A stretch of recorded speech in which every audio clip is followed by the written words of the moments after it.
I'm Dagny, and in this video, I want to share with you how I started and registered my business, Bandele Muse, in Ghana. One, just so that I can share more with you as we're going along, and then two, I did take note that this kind of information can be interesting to find, at least in my experience. So I'm going to try and contribute to the void with this video. I started putting like pen to paper of what I was going to create in the summer of 2020. So that was a time for a lot of people that either were on lockdown or in quarantine or were kind of wondering if the world is really coming to an end or not.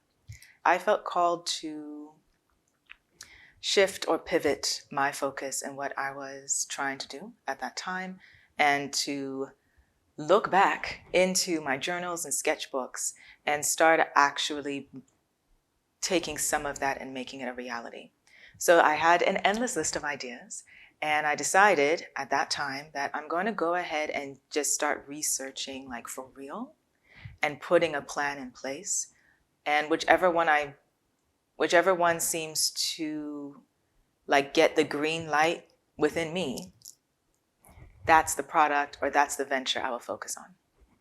I knew I wanted to do something that had to do with e-commerce. I knew serving looks had to be a part of it. I knew storytelling had to be a part of it. I knew tech had to be a part of it. And I knew Africa had to be a part of it.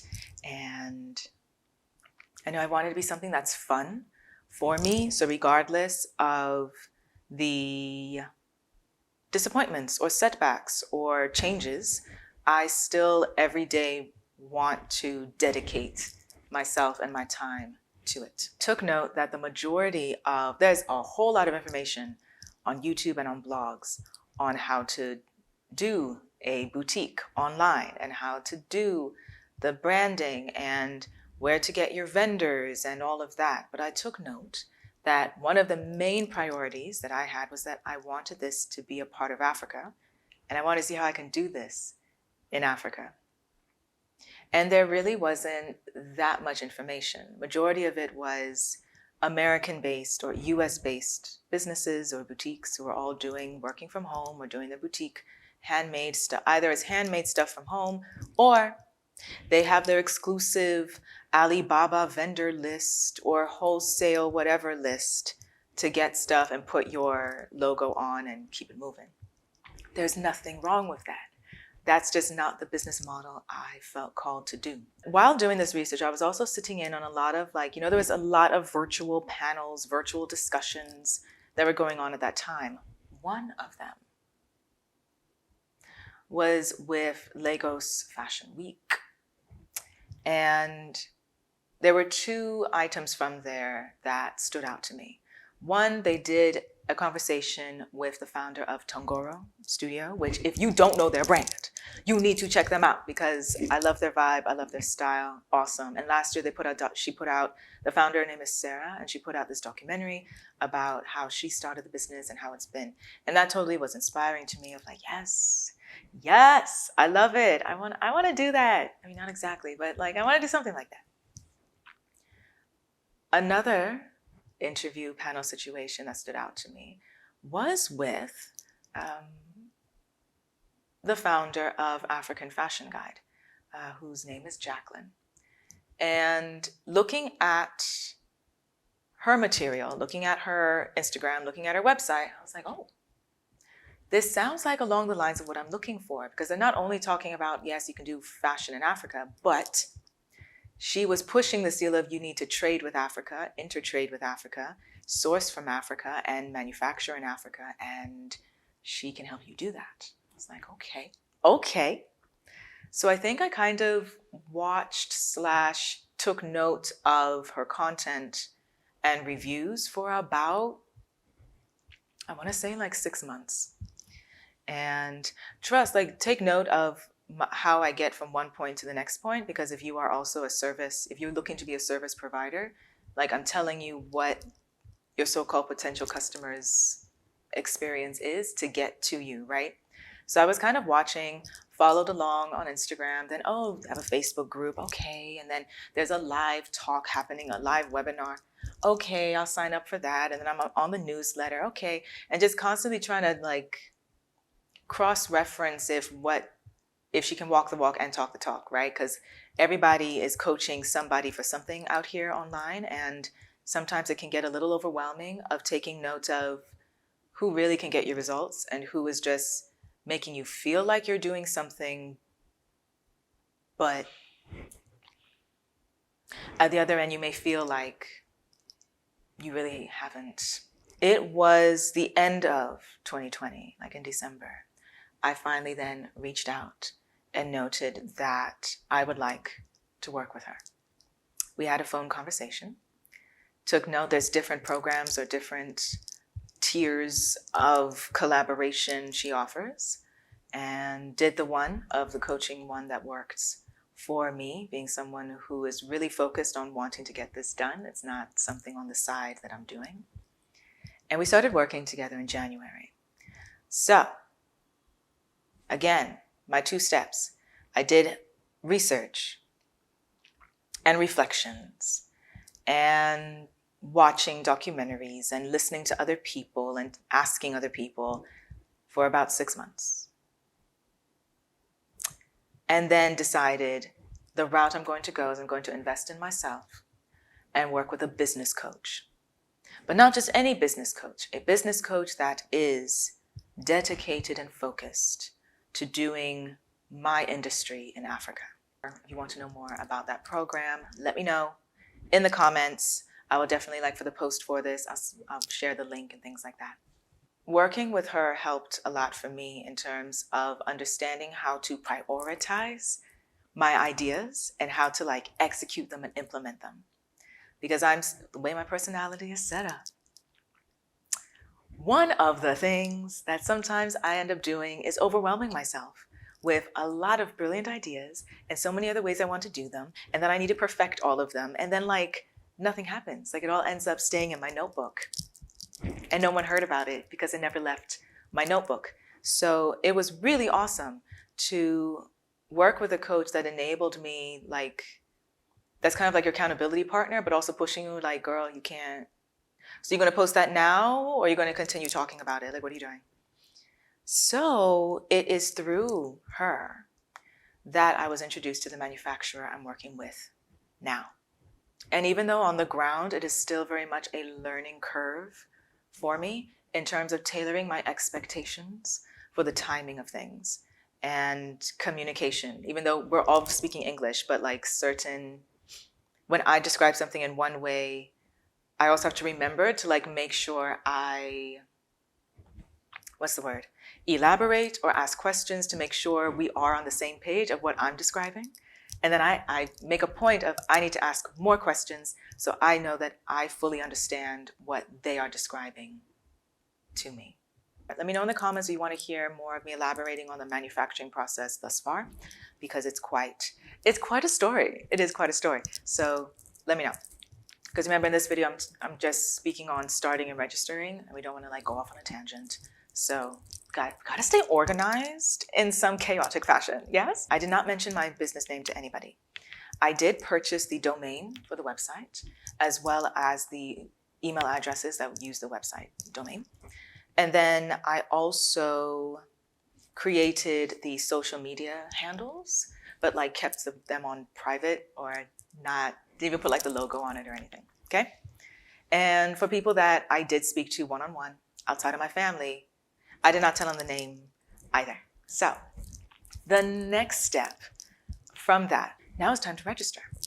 I chose to register my business in Ghana. And even though some may be like, no, duh, because you're there. It's like, yes, but if we ever had a conversation about all the brilliant startups that are coming out of Africa, and if you dig deeper, take note how many of them are registered outside of Africa and why they choose to do so, and what does that mean for the ecosystem and how we are developing, let me know, because I would love to have that conversation, because I think it's really fascinating as we continue like evolving. So anyways, I decided to do it in Ghana. Information on how to do that and everything you need is not necessarily available or accessible everywhere. So there is a website for the Register General Department, and you can get the forms because there are different forms you need to fill out. And you can get the forms, you can download them online for free. The challenge I had is that while reading through the different forms and reading through the different possibilities, I had some questions on like, so which one do I fill in though? Like, which one do I do? And people that I was asking, who were just, regular other people, kind of didn't have the full like answer, right?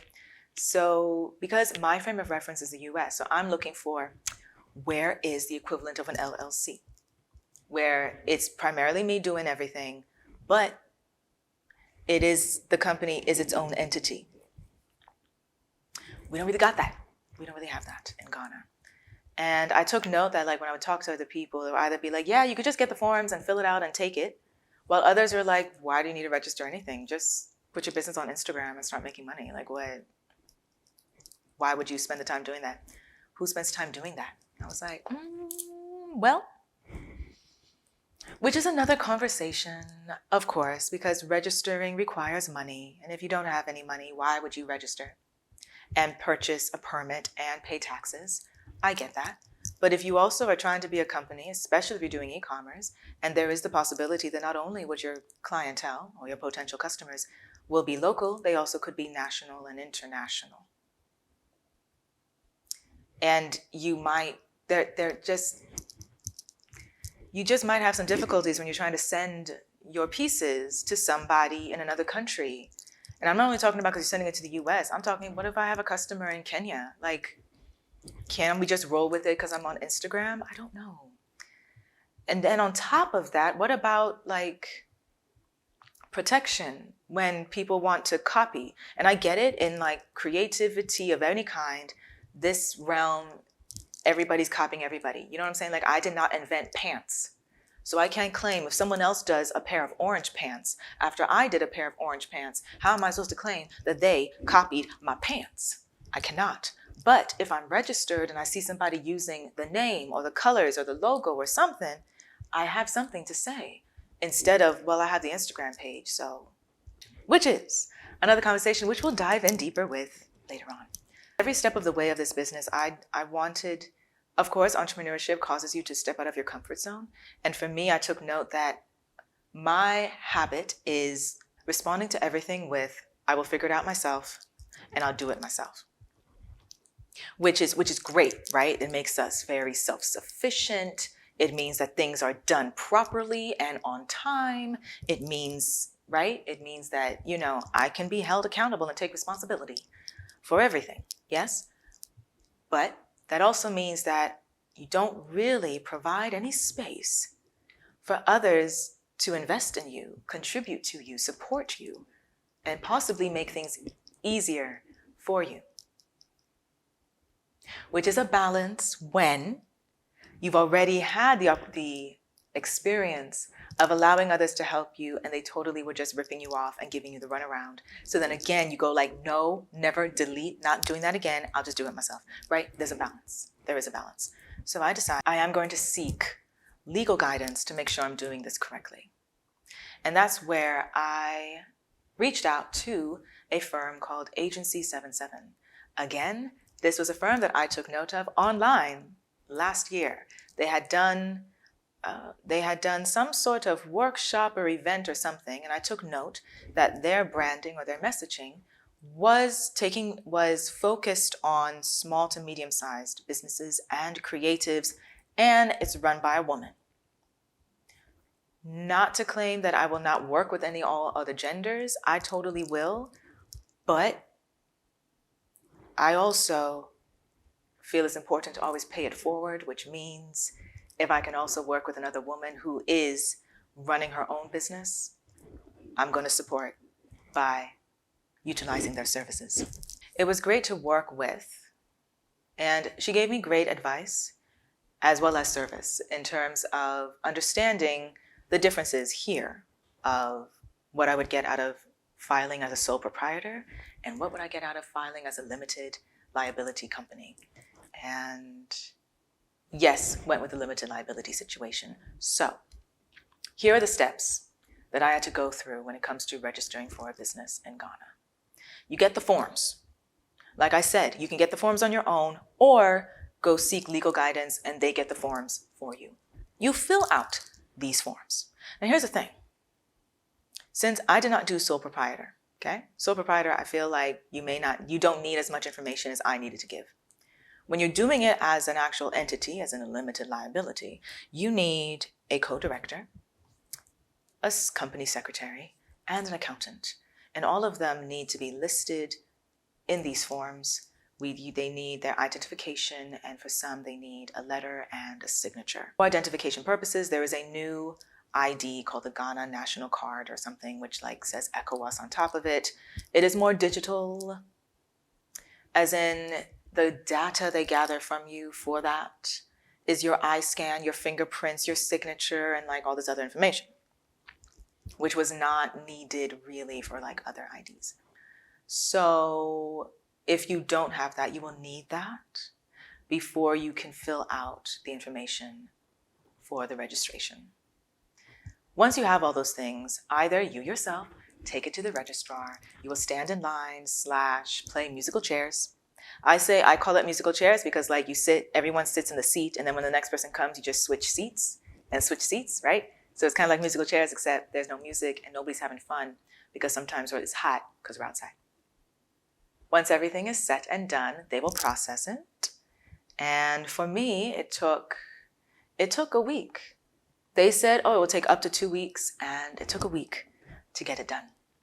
And then yes, you pay there's a fee to the department for registration, and then there's another fee for the permit and another fee for another permit. The other stuff after registration I learned afterwards, can be paid for via Momo. So like there's a business permit you have to purchase afterwards, and I got the email with the invoice, but the instructions on how to pay did not work. Like there was a link that didn't open to anything. So first I called the number in the email, and the person who spoke to me noted, they told me I needed to create a profile on the Ghana.gov website, and that's where all payments will be made or should be made, because then is one place for them to also monitor that everyone's in compliance. I'm like, great, awesome, that sounds wonderful. So I create the profile, but the way it works is like there's a thing called there's an ID number that everyone has here, and then a company has the ID number. So my personal ID number works fine, but the company ID number didn't show up with anything. And I was like, so what does that mean? Because then I can't like finish the profile. So they gave me like 200 phone numbers for, I think every region has their own assembly something. And none of those phone numbers like reached anyone. Like, yeah. So then I was like, okay. So I sent an email instead, responding to the email I received. And then with like 5 minutes, someone responded, taking note to kindly ignore the whole profile thing on the website for now. And that I just need to do *222#, which is a pound key or hashtag, and submit my invoice number, and I can pay via Momo. I did it, and it worked immediately. And then I received an email with my receipt, and then received an email with my provisional permit, like bam, bam, bam. I was like, okay, automation, okay. So that was really cool. And it's true, the registrar, that particular department is the whole department here that's dealing with identification of citizens has been going through like a digitization science project for a few years now. And so it's fascinating to be here while it's happening, because it's like, okay, it's almost like, like when you're building a robot, if any of us have built a robot, or like in the movies, you build a robot and it's like, okay, this one arm works, but the other arm is like puffing up in smoke because you need to tinker it. So it's like that part of the automation works, but this other part is not ready yet. Like, which means hopefully if that project continues, because I'm not sure where the funding comes from for them to continue, but if they're able to continue and actually complete it, that means this whole process at some point will actually be seamless and efficient and convenient and honest, yes? The reason why I'm sharing these types of details is, like I said at the beginning of the video, I noted that the majority of like my research phase in going into this business, I took note that there are so many videos and posts about starting your business from home, doing e-commerce, getting your stuff together, primarily focused on doing that in the US. A lot of that really cannot be implemented here in Ghana. And anytime I tried to fine-tune my search to be starting a business in Ghana, registering the business in Ghana, e-commerce in Ghana, I really wasn't getting any information. It would always take me to, like, would always be struggling to find those keywords as one. It will always be like, and here is another diasporan talking about how they started a business here. Or here's another Ghanaian who's saying they have a business here. But none of them, but all of the conversations are very much about their inspiration, how long they've been here, why they chose Motivated to do it here. And none of the nitty-gritty step-by-step, yo, how do I do that though? Okay? No offense, like, and no shade to, like, those stories are great. They are inspiring. I watched them. I appreciate them. But when it was like, okay, so how do I get that though? How do I do it? Who should I ask? Who should I go to? Yeah, there really wasn't as much information in that regard. So this is kind of part of the educational side, I guess, of the types of videos I'll be sharing when it comes to sharing the behind the scenes of Bandele Muse. I hope you found this information helpful. Let me know in the comments if anything stood out to you, if you have any other questions when it comes to starting and registration. Also, if you have not already, make sure to join the Bandele Muse newsletter. Every week is getting better and better. And I'm just not tooting my own horn because I'm so excited that those of you who have joined are gradually becoming more and more comfortable responding to me, as well as sharing the email like with your friends. I was like, what? Are you really? Oh my gosh. So I'm so excited. I'm so excited about that because that really means a lot to me. So if you have not already, the link is in the description box. Go ahead and join and be a part of this beautiful adventure that we are sharing together as Bandele Muse, as the Bandele Muse universe continues to evolve. Thank you so much for watching. Be safe. I'll see you next time.